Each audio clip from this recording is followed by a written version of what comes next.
नमस्कार. श्री शिवमहापुराण रुद्र संहिता युद्धखंड अध्याय क्रमांक 26 धात्री, मालती व तुलसी यांची उत्पत्ती. श्री गणेशाय नमः. व्यासजी सनत कुमारांना म्हणाले, हे ब्रह्मपुत्र, जालंधराच्या पत्नीने वृंदेने देहत्याग केल्यावर श्री विष्णू तिच्या चितेपाशीच बसून राहिले असे तुम्ही म्हणालात. त्यानंतर पुढे काय झाले ते सांगा. सनत कुमार म्हणाले, मुने, जालंधराच्या वधानंतर देवांनी शिवजींची स्तुती केली. त्यांना वरदाने देऊन अदृश्य होण्यापूर्वी शिवजी म्हणाले, ब्रह्माजी आणि सर्व देवांनो, जालंधर हा माझाच अंश होता, पण तुम्हाला सुखी करण्यासाठी मी त्याचा वध केला. त्यामुळे तुमचे समाधान झाले की नाही? तुम्हाला आणखी काही सांगायचे असेल तर अवश्य सांगा. तेव्हा देवांना अतिशय आनंद झाला. ते म्हणाले, महादेव, तुम्ही आम्हाला दैत्याच्या भयापासून मुक्त केलेत, पण आता आम्हाला एक नवीनच काळजी उत्पन्न झाली आहे. त्यांनी शिवजींना आधीचा वृत्तांत सांगितला. ते पुढे म्हणाले, प्रभू, माता पार्वतीच्या आज्ञेने श्रीहरींनी वृंदेला मोठ्या प्रयत्नाने मोहित केले. त्यांचे कपट उघड झाल्यावर तिने अग्निप्रवेश केला. तिला मुक्ती मिळाली, पण तिच्या सौंदर्याने मोहित होऊन ते अजूनही तेथेच आहेत. तिचे चिताभस्म धारण करून तेथेच भटकत आहेत. सिद्धांनी, मुनींनी आणि आम्ही सर्वांनी त्यांची समजूत काढण्याचा पुष्कळ प्रयत्न केला, पण त्यांना काही पटतच नाही. त्यांची अवस्था पाहून आम्ही चिंतेत आहोत. आता तुम्ही तरी त्यांना समजवा. त्यांचे गाऱ्हाणे ऐकून शिवजी स्वच्छंद हसले. ते म्हणाले, देवांनो, लोकांना मोहित करणारी माझी माया अतिशय दुस्तर आहे. संपूर्ण विश्वावर तिचीच सत्ता आहे. तिच्यामुळेच श्रीहरी कामाच्या अधीन झाले आहेत. तिलाच उमादेवी, त्रिदेवींची जननी, मूल प्रकृती व गिरिजा असे म्हणतात. ती शिवा नामक भगवती शरणागतांचे रक्षण करून त्यांचे इष्ट मनोरथ पूर्ण करणारी आहे. तुम्ही तिला शरण जा, तिची स्तुती करा. श्री विष्णूंचा मोह नाहीसा व्हावा म्हणून तिला विनंती करा. ती प्रसन्न होऊन तुमचे कार्य करेल. त्यानंतर रुद्रदेव आपल्या गणांसह अंतर्धान पावले.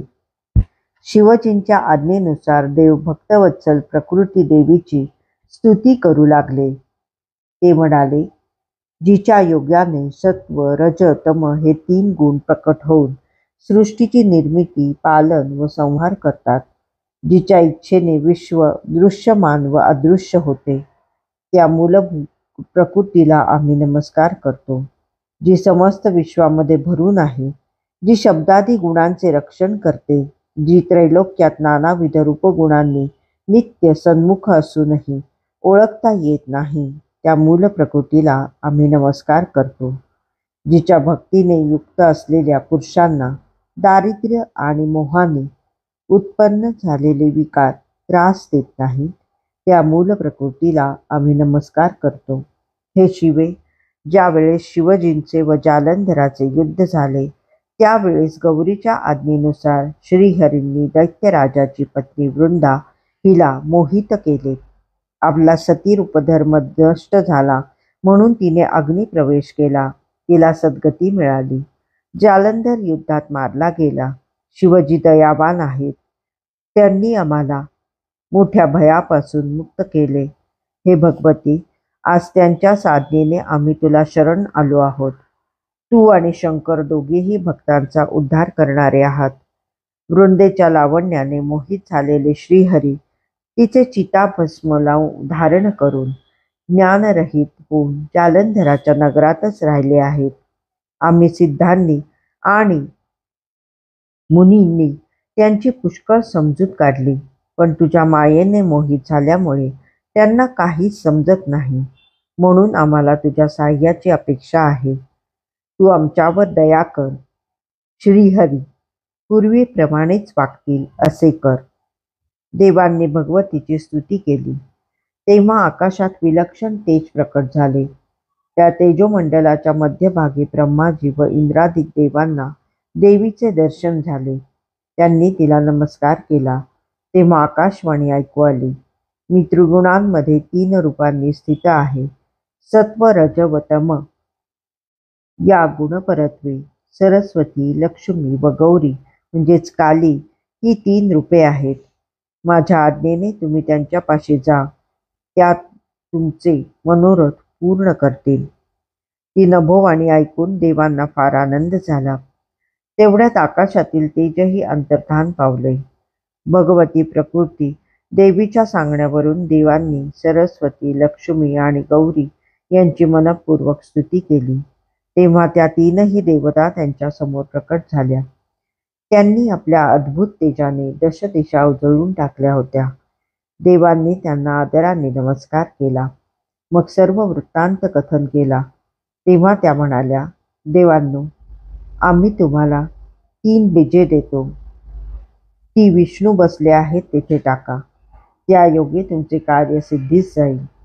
तिघींनी देवांना 3 बीजे दिली आणि त्या अंतर्धान पावल्या. त्या देवी ब्रह्मा, विष्णू, रुद्र या त्रिदेवांच्याच शक्ती होत्या. त्यांनी दिलेली बीजे घेऊन देव श्रीहरींपाशी गेले. ती बीजे वृंदेच्या चिताभूमीत पेरली आणि शिवजींचे स्मरण करून काय होते याची वाट पाहू लागले. थोडक्याच वेळात त्या 3 बीजांपासून धात्री म्हणजे आवळी, मालती व तुलसी या 3 वनस्पती प्रकट झाल्या. सरस्वतीने दिलेल्या बीजापासून धात्री, लक्ष्मीच्या बीजापासून मालती आणि गौरीच्या बीजापासून तुलसी तयार झाली. त्या वनस्पती दृष्टीस पडताच श्रीहरी उठून बसले. त्यांचे प्रेमाने अवलोकन करू लागले. तुलसी व धात्री याही त्यांच्याकडे प्रेमाने पाहू लागल्या. पण लक्ष्मीच्या बीजापासून उत्पन्न झालेली मालती मात्र ईर्षेने पाहू लागली. त्यामुळे ती निंद झाली. धात्री व तुलसी प्रतिपद झाल्या. श्रीहरी आपले दुःख विसरून त्या दोघींसह वैकुंठास गेले. तेव्हापासून कार्तिक महिन्यात सर्व देवांना आणि विशेषतः श्रीहरींना धात्री आणि तुलसी आवडत्या असतात. त्यातही तुलसी विशेष श्रेष्ठ आहे. गणपती सोडून इतर सर्व देवांची ती आवडती आहे. असो, महाविष्णू वैकुंठात स्थिर झाल्यामुळे देवांची काळजी दूर झाली. ते आनंदाने आपापल्या स्थानी गेले. व्यासजी हे आख्यान सर्व पापे नाहीशी करणारे, सर्व कामना पुरवणारे, कामादी विकार हरण करणारे आणि ज्ञान वाढवणारे आहे. जो मनुष्य हे आख्यान नित्य श्रद्धेने श्रवण पठण करतो त्याला परमगती प्राप्त होते. जो वीर हे आख्यान वाचून युद्धाला जातो तो निःसंशय विजयी होतो. या आख्यानाच्या प्रभावाने ब्राह्मणाला ब्रह्मविद्या, क्षत्रियांना जय, वैश्यांना धन आणि शूद्रांना सौख्य प्राप्त होते. हे आख्यान शिवभक्ती वाढवणारे आणि इहपर कल्याण करणारे आहे. अध्याय 26 समाप्त. अध्याय 27 शंखचूडाची उत्पत्ती. श्री गणेशाय नमः. सनत कुमार म्हणाले, व्यासजी, आता मी तुम्हाला शिवजींनी शंखचूड नामक दैत्याचा वध केला ती कथा सांगणार आहे. ती लक्षपूर्वक ऐका. ब्रह्माजींना मरीची नावाचा पुत्र होता. त्याचा पुत्र कश्यप हा धर्मात्मा, सृष्टीकर्ता आणि विधात्याच्या आज्ञेचे पालन करणारा होता. दक्षाने आपल्या 13 कन्यांचा त्याच्याशी विवाह लावून दिला. त्यांना अनेक संतती झाली. त्यांची नावे सांगत बसलो तर अकारण पाल्हाळ लावण्यासारखे होईल, म्हणून त्याविषयी आता काहीही सांगत नाही. असो, कश्यपांच्या स्त्रियांपैकी एकीचे नाव दनू होते. ती अतिशय सुंदर आणि पतिव्रता होती. तिला अनेक बलवान पुत्र झाले. विप्रचित्ती हा त्यापैकी एक. तो महाबलाढ्य आणि पराक्रमी होता. त्यांचा पुत्र दंभ हा धार्मिक वृत्तीचा, विष्णुभक्त आणि जितेंद्रिय होता. त्याला मुलगा नव्हता, म्हणून त्याने शुक्राचार्यांना गुरु करून त्यांच्याकडून कृष्ण मंत्राचा उपदेश घेतला. मग तो पुष्कर क्षेत्री गेला. तेथे 1,00,000 वर्षे तपश्चर्या केली. तेव्हा त्याच्या मस्तकातून दुस्सह तेज प्रकट झाले. त्या तेजामुळे देवांना आणि मुनींना फारच त्रास होऊ लागला. ते इंद्राला पुढे करून ब्रह्मदेवाकडे गेले. त्यांना सर्व वृत्तांत सांगितला. त्यांना घेऊन ब्रह्माजी वैकुंठास गेले. देवांनी श्रीहरींची स्तुती केली व म्हणाले, भगवन, कोणाच्या तरी तेजाने आम्ही संतप्त होत आहोत, पण तो कोण आहे, कुठे आहे याविषयी आम्हाला काहीच माहिती नाही. आम्ही तुम्हाला शरण आलो आहोत, आमचे रक्षण करा. तेव्हा श्रीहरी मधुर हास्य करून म्हणाले, देवांनो, भिवू नका, स्वस्थ राहा. तुम्हाला कोणीही जाणीवपूर्वक उपद्रव देत नाही किंवा प्रलय काळही आलेला नाही. दंभ नावाचा एक दानव माझा भक्त आहे. तो पुत्रप्राप्तीसाठी तपश्चर्या करत आहे. मी त्याला वर देऊन तपापासून निवृत्त करतो, म्हणजे तुमचा ताप दूर होईल. त्या आश्वासनाने देवांना धीर आला. ते आपापल्या स्थानी गेले. त्यानंतर श्रीहरी लवकरच पुष्कर क्षेत्री गेले. दंभ नारायण मंत्राचा जप करत तपश्चर्येत मग्न झाला होता. श्री हरींनी त्याला दर्शन दिले आणि अपेक्षित वर मागण्यास सांगितले. समोर साक्षात भगवंत उभे आहेत हे पाहून त्याच्या आनंदाला पारावार राहिला नाही. त्याने श्रीहरींना मनोभावे नमस्कार केला आणि म्हणाला, देवा, तुम्ही माझ्यावर प्रसन्न असाल तर मला महाबलवान, महापराक्रमी, देवांना अजिंक्य आणि त्रैलोक्याला जिंकून घेईल असा पुत्र द्या. श्रीहरींनी त्याला मनोवांछित वर दिला. त्याला घोर तपश्चर्येपासून निवृत्त केले आणि अंतर्धान पावले. दंभाची तपश्चर्या सिद्ध झाली होती. त्याने श्रीहरीचे स्मरण करून त्यांना कृतज्ञतेने नमस्कार केला. मग तो समाधानाने स्वगृही गेला. थोड्याच दिवसात त्याची पत्नी गर्भवती झाली. त्या गर्भाच्या तेजाने ती झळकू लागली. सुदामा नावाचा गोप श्रीकृष्णाचा पार्षद होता.